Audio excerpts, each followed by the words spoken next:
अस्सलाम वालेकुम। Chapter 2 experimental technique शुरू किया हुआ है। पिछले लेक्चर में हमने क्रोमेटोग्राफी पढ़ा था, उसके अंदर हमारे पास 3 शॉर्ट क्वेश्चन थे। आज हमने पेपर क्रोमेटोग्राफी पढ़ना है। इसके अंदर हमारे पास 2 शॉर्ट क्वेश्चन बनते हैं। एक है रिटार्डेशन फैक्टर RF, इसका फार्मूला और इसका यूनिट, और उसके बाद हमारे पास uses of chromatography.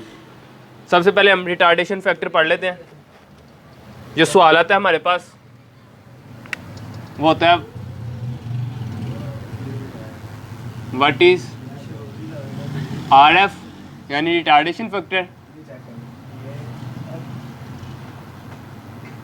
Right it's formula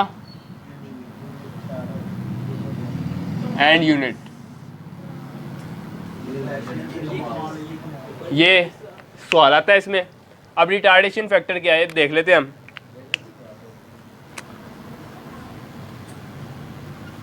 ये हमारे पास एक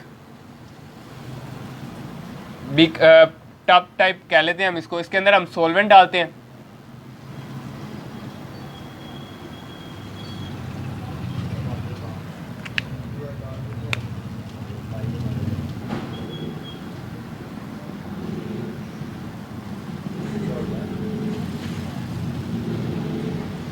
जिसमें सॉल्वेंट ऐड कर दिया हमने। अब हमने इसके अंदर कंपोनेंट को डालना है, सल्यूट। ये चीज़ें आपने याद रखनी है। अब हम डेफिनेशन पढ़ते हैं। डेफिनेशन के साथ आपको डायग्राम को एक्सप्लेन भी कर देता हूँ। डेफिनेशन है रिटार्डेशन फैक्टर की। It is the ratio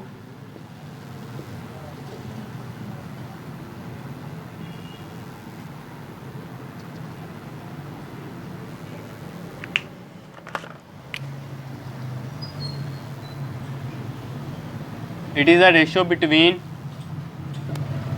the distance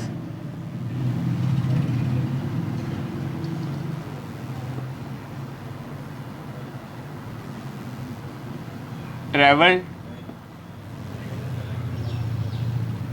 by the component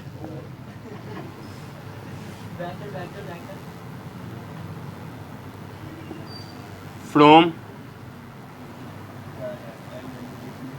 original spot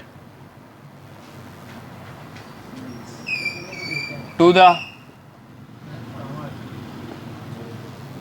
distance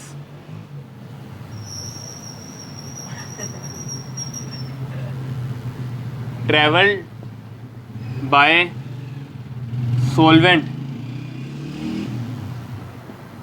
from original spot।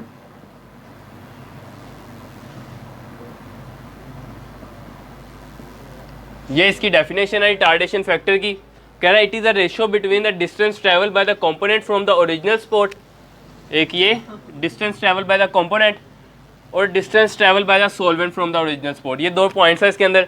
अब इसके अंदर हमारे पास जो सॉल्वेंट है वो वाटर हमने लिया हुआ है, और जो सल्यूट है ये हमारे पास कंपोनेंट जिसको हमने कहा है डेफिनेशन में। अब वो कह रहा है ये रेशियो है between distance travel by the component from the original spot. जो हमने सल्यूट डाला है इधर से, उसने यहाँ पे कितना डिस्टेंस कवर किया। फॉर एग्जांपल यहाँ तक सल्यूट ने डिस्टेंस कवर किया, और जो हमारे पास सॉल्वेंट है वो उसने ये पूरा घेर लिया। तो यहाँ पे हमारे पास जो सॉल्वेंट का जो हमारे पास डिस्टेंस आएगा वो ये आएगा, और सल्यूट का ये आएगा फ्रॉम द ओरिजिनल स्पॉट, यहाँ से जहाँ से हमने डालना शुरू किया। ये इस डेफिनेशन क्या है कि it is the ratio between the distance travel by the component. Component ने जो डिस्टेंस ट्रैवल किया फ्रॉम द ओरिजिनल स्पॉट से to the distance travel by the solvent from original spot, जो सॉल्वेंट ने डिस्टेंस ट्रैवल किया। इसके बाद हमारे पास आए थे इसके फार्मूला।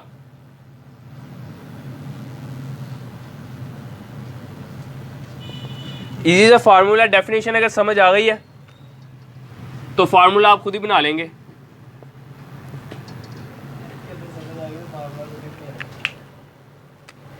ये हमने ऊपर लाइन लिखी है, distance travel by the component from the original spot. Distance travel by the component from original sport, और दूसरा जो हमने लिखा है distance travel by the solvent, distance travelled bye the solvent from the original sport, ये इसका formula है। इसके बाद हमारे पास तीसरे नंबर पे आया था इसका यूनिट।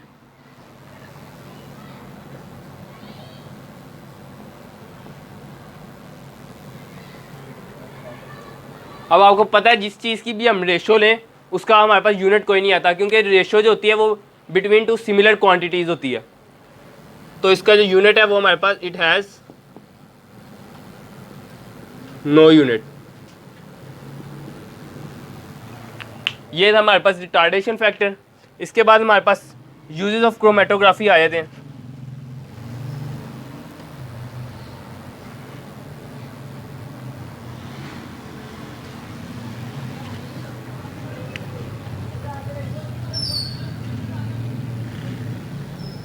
यूजेस ऑफ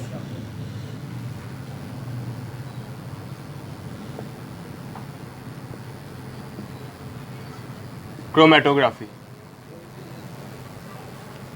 पहला जो यूज है वो हम it is used for the purification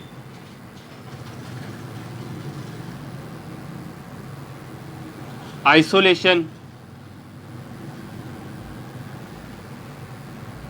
of substance. किसी भी सब्सटेंस की प्योरिफिकेशन और आइसोलेशन के लिए जो प्रोसेस यूज होता है वो हमारे पास क्रोमेटोग्राफी है। दूसरे नंबर पे क्रोमेटोग्राफी के जरिए हम it is used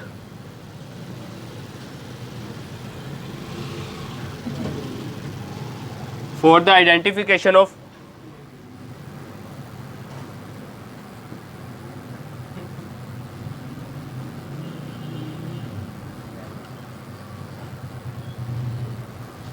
identification of qualitative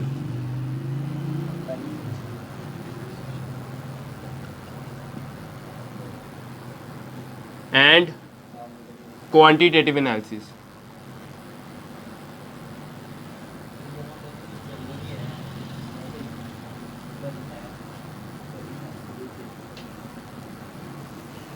इसको हम यूज करते हैं क्वालिटेटिव और क्वांटिटेटिव एनालिसिस के लिए। क्वालिटेटिव और क्वांटिटेटिव एनालिसिस हमने पहले भी पढ़ा है। क्वालिटेटिव का मतलब होता है कि जिस तरह कोई जहर इंसान ने खा लिया, जो डॉक्टर्स हमें बताते हैं कि इसने फलाना जहर खाया, अब वो जो उसने जो जहर का नाम लिया है वो हमारे पास क्वालिटेटिव एनालिसिस है। और जब वो ये बताया कि इसने इतनी मिकदार में जहर खाया है तो हमारे पास क्वान्टिटेटिव एनालिसिस आता है।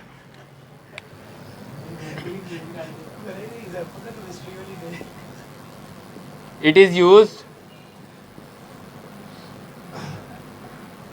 in